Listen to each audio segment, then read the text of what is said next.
Good afternoon, everyone. My name is Neill Thupari. I'm an associate here at DLA Piper in our Baltimore office. I'm Darryl Tarver. I'm also an associate at DLA Piper in the Baltimore office.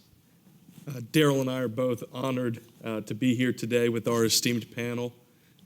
Probably one of the most exciting moments for us in our young careers, and I'm thankful that our audience here is able to share it with us. I'm going to go straight in and introduce our first panelist. To my far left on the stage is Chief Judge Bell. Retired. Well, Chief Judge Bell joins us after having served for 17 years on Maryland's highest court, our Court of Appeals, and he was the first African American to hold that position. A graduate of Paul Laurence Dunbar here in Baltimore, Morgan State University, and Harvard Law School, Chief Judge Bell has been a champion for civil and social justice his whole life, and that includes being the named plaintiff in a landmark case in Maryland, Bellevue, Maryland, when he was 16 years old. That case ultimately helped push our state towards desegregation. The next gentleman is a trailblazer in his own right. Mayor Schmoke has a list of accolades that is too long for me to fully provide here. He's a lifelong resident of Baltimore. He's a Rhodes Scholar. He served 3 terms as Baltimore's first African-American elected mayor from 1987 until 1999. And he implemented nationally acclaimed programs in housing, education, public health, and economic development. He's a graduate of the esteemed Baltimore City College, Yale University, and Harvard Law School. And for the football fans in the audience, Mayor Schmoke played quarterback for Yale in the famous Harvard-Yale game in 1968. You would have to bring that up. How did that game end? Who won? Well, unfortunately, the headline read, Harvard beats Yale 29-29. It ended in a tie. Mayor Schmoke now serves as the president of the University of Baltimore, where both of your moderators attended law school. And graduated. Thanks for clarifying. Last and certainly not least, Professor Larry Gibson joins us, and he is one of the most respected and revered legal scholars in our country today. Professor Gibson owns the distinction of being the first African-American professor of law at the University of Virginia. He served as the director of the National Economic Crimes Project, and he also was the campaign manager for Mayor Schmoke's successful campaigns for mayor. More recently, he is the author of Young Thurgood, Making of a Supreme Court Justice. It is a must-read, a must-have for everyone, and it's a book that describes Thurgood Marshall's earlier years before his ascent to national prominence. Professor Gibson is also a Baltimore native, and he attended City College before going forth to Howard University and Columbia Law. You know, I can tell you guys have been around Baltimore, because only in Baltimore do you ask, where did you go to high school? It was great. We do appreciate it. Well, without further ado, we'll get into our questions. And we understand that each one of you here, among the many special things about this panel, each one of you here has some personal history with DLA Piper, where we sit today. So can each of you, starting with Chief Judge Bell, tell us a little bit about your experience with this firm? Oh, okay. Oh. I thought there was something else coming. Yeah, I did start here at Piper and Marbury in 1969. Turns out that I was the second African-American to be hired as a lawyer by Piper. Reginald F. Lewis, whose name you might remember, was the first. He was a summer associate in 1967. I was a summer associate in 1968 and was offered a job and accepted the job and started work in 1969. I stayed here for 5.5 years or so before going on the bench in the District Court of Maryland.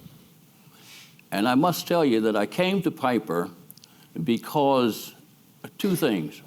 The first was the progressive nature of the law firm. I knew when I was interviewed that Piper had was in the process of starting a neighborhood office because it recognized that there was a difficult time for a lot of people to afford legal services, and it decided that it wanted to be a part of that solution to that problem. That was one of the reasons. The other reason was I had in mind becoming a litigator in my own right later on in life. But I realized that in order to prepare myself, I should be able to get some experience at a place where the pain to the litigant that I represented would not be so great if I lost.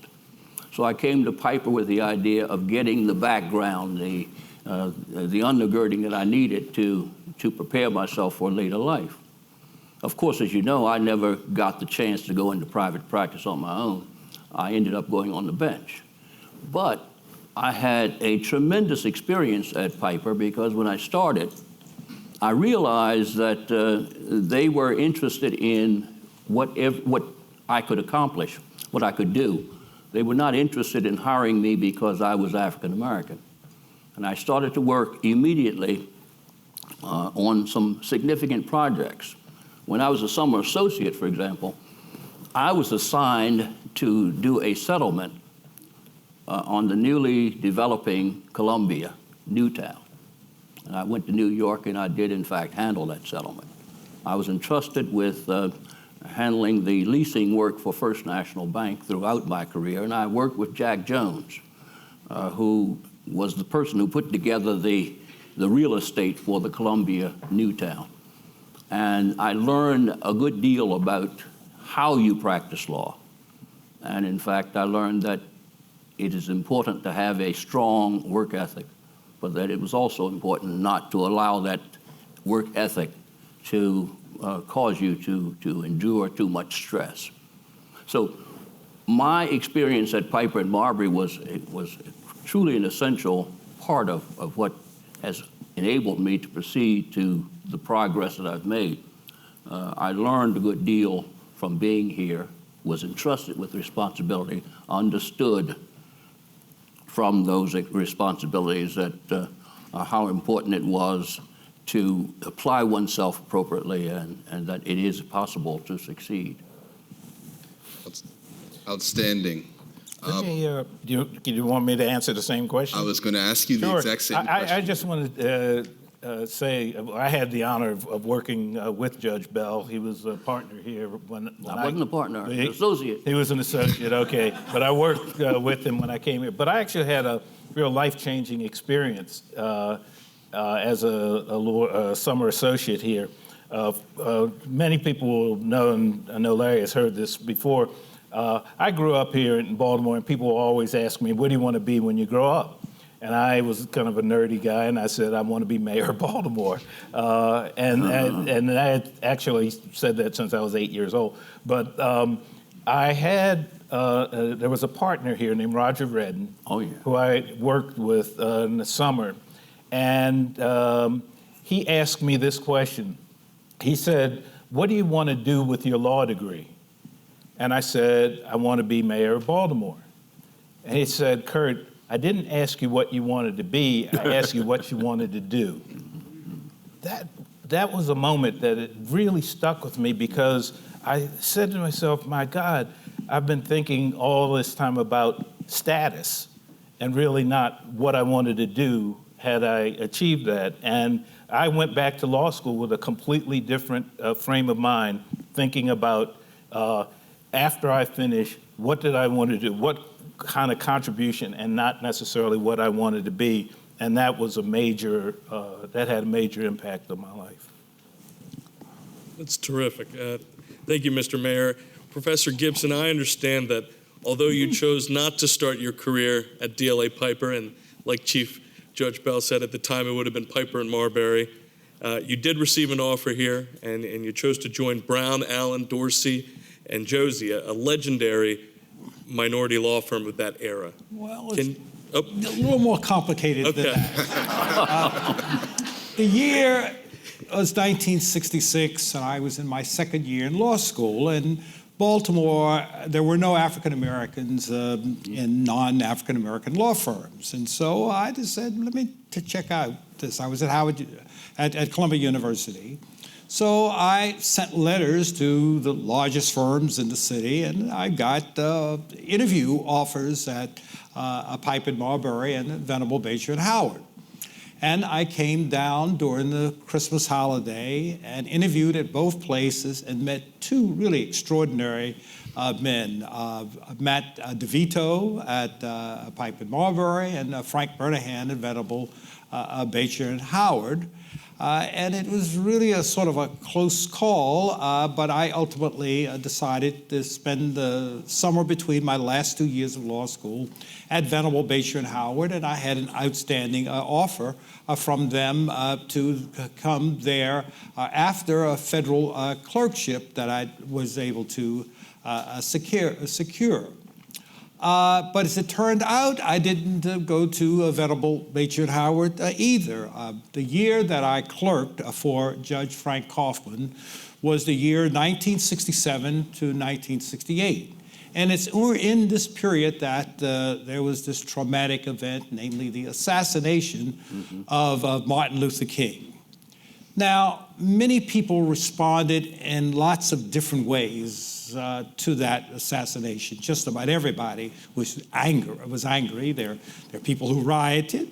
There are people who actually left the country, people who responded with artistic expression. Mine was, I'm not going to go to work for the establishment. I mean, it literally, was the language at that time, and I practiced. I've been at Venables through the summer between that summer, and I'd enjoyed it, but the clients were the business interests, and at that point, following the assassination of Martin Luther King, there were other matters that seemed more urgent to me, some legal and some political. So I did not know the name of the largest black firm. I found out about it, and that's who I went to work with, and never for a minute regret it. But I found something recently. In the second year or so of my law practice, there was an election. I immediately started getting involved in political campaigns. In '68, I was the campaign manager for the first judge elected on a citywide basis. In 1970, it was the congressional seat for the 7th Congressional District. And after the initial vote, our candidate, Parren Mitchell, was behind. It was real close. It had been voting with many irregularities, and so we were weighing in legally. And Parren was represented by two lawyers. Well, he really doing the work was Steve Derby at Piper and Marbury, but the counsel of record was William Marbury. And his co-counsel was 28-year-old Larry Gibson. And he insisted that all the correspondence go out that way. He had other associates who said, Mr. Marbury, do you really want it to come out this way? He absolutely insisted. The first was a letter we sent to the Justice Department asking the Justice Department to come in and to conduct an investigation. But during this time, we were also involved in the recount. And it went on for about 2 weeks with the vote going back and forth. Most of the mistakes being honest mistakes. People on those old machines had to read the numbers off of dials on the back of the machines. And there were mistakes between 6s, 8s, and 0s. And so the number would go back and forth. But when it was all over, Parren Mitchell was ahead by 38 votes. And one of my most treasured possessions is a letter signed by the man who this building is named for, William Marbury, and me, to the Justice Department saying, that's okay, we think we've got this under control. We have this under control here. The problems have been resolved. And so although I'd never joined this firm. I have a very fond memory of an early association. Let me just quickly on association. Mr. Marbury loved the law, loved process. Didn't think too much about politicians, though. Right. Because I remember when I made the decision to leave the firm to go work as a junior staffer at President Carter's junior varsity, he took me to lunch. And he said, you know, Kurt, you remind me of a certain person. And he named a gentleman who went on to become a United States Senator. And he says, I don't mean that as a compliment. You know, since everybody else is weighing in on Bill Marbury, I feel compelled to tell you that he was, he was the principal guy.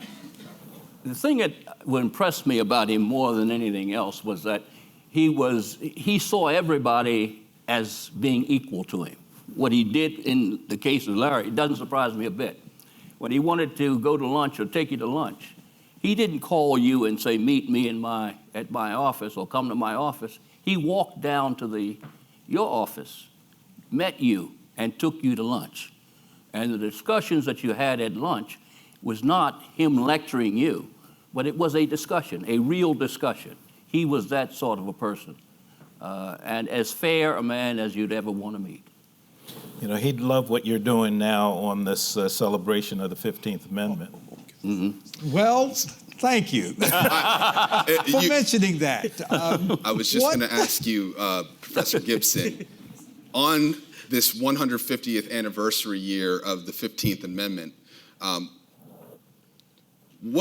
you talk about the significance of that milestone for our country? Absolutely. And talk about what you have planned this year in celebration? This is a truly extraordinary year as it relates to the right to vote. The 150th anniversary of the 15th Amendment, giving blacks the right to vote, and the 100th anniversary of the 19th Amendment, establishing women's suffrage.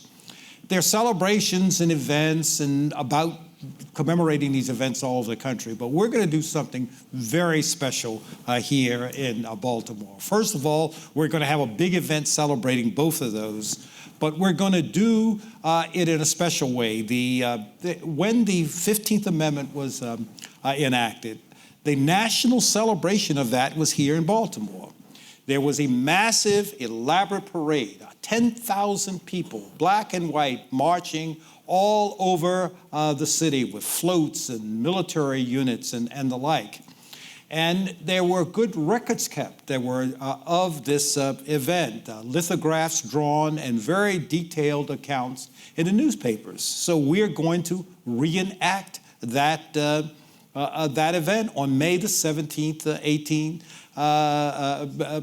May the 17th of this year. And what I mean by reenactment, we're going to move as they moved. The automobile hadn't been invented, so we're horses and carriages and walking. We're going to be looking and dressed like people in 1870 and reenacting the specific people.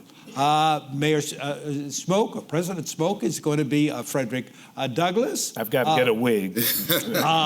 Yeah, you do. Judge Bell is a reenactor, a partner at this firm. Mr. Flynn will be an abolitionist. John Seller Martin, that's who you're portraying? Yes, and there are a couple other reenactors here. Who am I playing? You have a role. I can't remember what it is. They're about You're lost in history. No, he's not lost in history. But no, you actually do. But it's not interesting. I'm not matching people up to what they are. I've got ministers who are reenactors. None of them I'm having portray ministers. Okay. I'm looking for real sinners for those. Hey. Listen. Hey, Larry. And so you're probably one of those. Every county executive in the area is a reenactor. The Baltimore County executive is portraying a Civil War colonel. The county executive of Anne Arundel County is portraying a Reconstruction senator from Tennessee.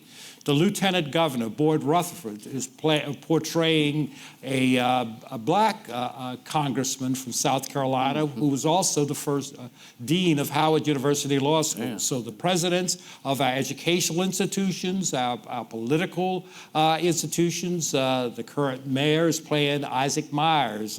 And it's going to be an extraordinary event on a Sunday, but that's the reenactment of the 15th Amendment. Ahead of that, about an hour and a half before, and merging into that will be the Women's Suffrage March. Now, that's not a true reenactment. Their only requirement is that the women dress in white. And that will travel about a half mile before the joint assembly place, which will be right in front of the state office building. They are going to begin up on Druid Hill Avenue and come down with hundreds and perhaps thousands of women. And it's going to be a pretty dramatic event. And there's a website. The website is votingrightscelebration.com. You can learn about their events. You can offer to participate in. We have more roles for reenactors. We are going to portray all of the individual organizations that were in the 1870 parade. So we need schools and groups of people, and they each will be assigned. You know, it would be the Colored Bushes Association or the Brickmakers Association, because a lot of these groups were occupational.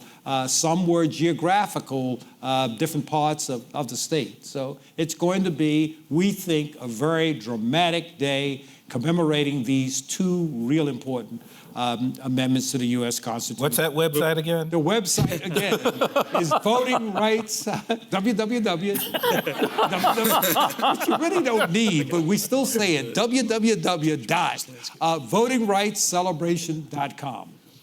Probably the first time you've heard a website cited that's not associated with a candidate. Yes. Look, let me talk about this politics. See, there he's hitting the sore spot. I'm just sailing along. I'd run some original campaigns in the 70s, but I thought then I would become a law professor, and I'd gotten out of that activity until a certain person who is doing well, who's a lawyer, and he's at this law firm, and he's doing well, and he's on the way up, comes in and says he's going to run for office. I had some plans scheduled, couldn't talk him out of it, and that began maybe back into politics. But it wasn't just one time. That was for state's attorney. There then followed his re-election for state's attorney, then his initial election for mayor, and then his re-election, and then the other election. I didn't get rid of Kurt Schmoke until around, I think it was 1999. But remind him, who participated in the first poll for me? Where was that poll? Do you remember? It was the associates at Piper. Just associates at Piper. Oh, really? They did. I didn't have But money now for let me anything. tell you about this. No, I got more. So he gets out of office, and we agreed we're going to leave this alone for a while. We're not going to hang around and try to affect what's happening in Baltimore politics. What happens? He meets some man at the World Bank who's the mayor of the capital city of Madagascar, who decides that he wants to be president of Madagascar. And what does Mayor Kurt Schmoke does? He volunteers me. So we had this deal. He says we're getting out, but I didn't say that out of all politics, it's local politics. So we go traipsing off, and we do 3 elections in Madagascar, and then some others. And so the contamination of my career by Kurt Schmoke. I can only say that the last time that he was highly involved, though, he elected the first woman president of a country in Africa. Liberia. And that, I Yeah, think, I'm proud of was that. something that you should be proud of. So I'm glad I got you involved again. I'm proud. Ellen Johnson Sirleaf. I'm proud of that. But please, don't run for anything else. Well, I'll move things away from the political arena right. and out of Madagascar and back to the United States. Let the judge talk. Chief Judge, you started in district court. You went all the way to our state's highest court. Yes. And I'm sure that you have seen the landscape change a great deal. Looking ahead, can you tell us what some of the challenges for all attorneys, for minority attorneys, and for specifically as we celebrate Black History Month for Black attorneys, what can we look ahead? How can we continue the progress that you've seen over your career? You know, I'm not sure I'm going to answer it directly the way you want it, but you were at the University of Baltimore. You came after me. I used to speak to the classes at each of the universities every year. And before you spoke to Darryl and my's first day, you were our keynote speaker Right, that's right. at our first day of orientation. And if you remember, what I talked about and emphasized was the American lawyer and the significance of the American lawyer in our democratic republic, its endurance and its continuation.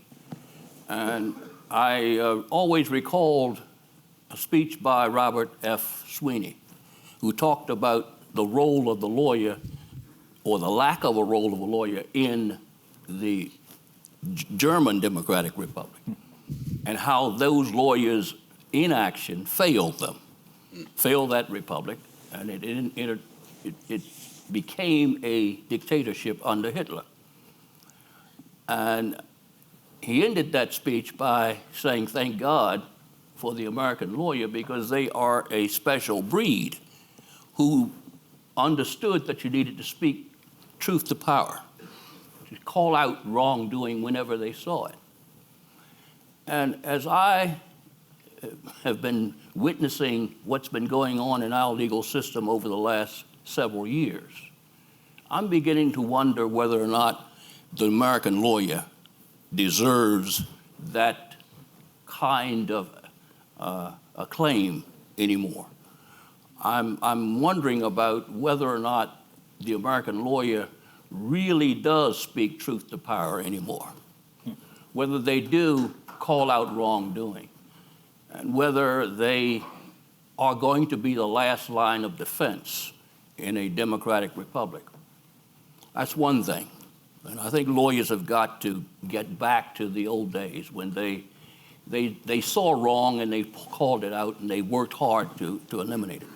The other thing is that, and it began years and years and years ago, we're pricing ourselves out of the market.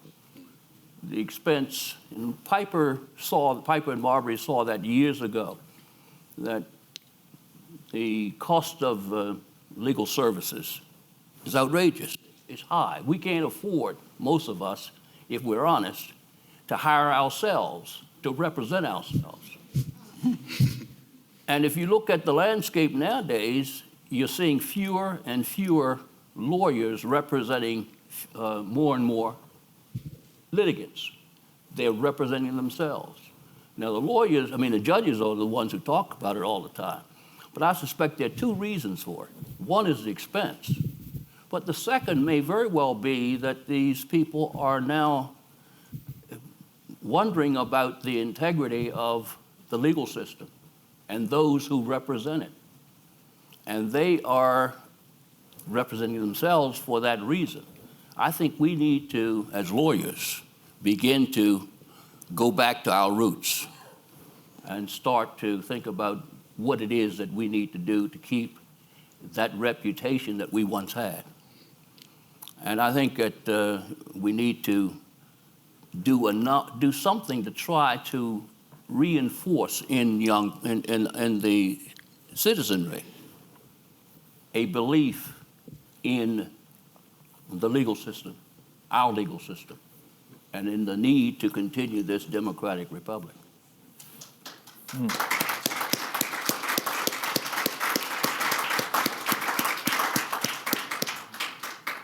Powerful words, Chief Judge. And at this time, I will take a moment to thank each and every one of you as icons, luminaries, and personal role models of mine as a lawyer, a young lawyer, and a Black lawyer. I'm honored to be sitting on this stage with you. I'm honored to have asked questions of you. I think each one of us in this room is thankful for your wisdom and your insight that you've shared with us this evening. I also want to thank Guy Flynn for organizing and making this possible. This is a unique event that we have the ability to host in Baltimore, and I'm quite honored to be part of it. I think we're all very, very honored to be in his presence and to be in your presence.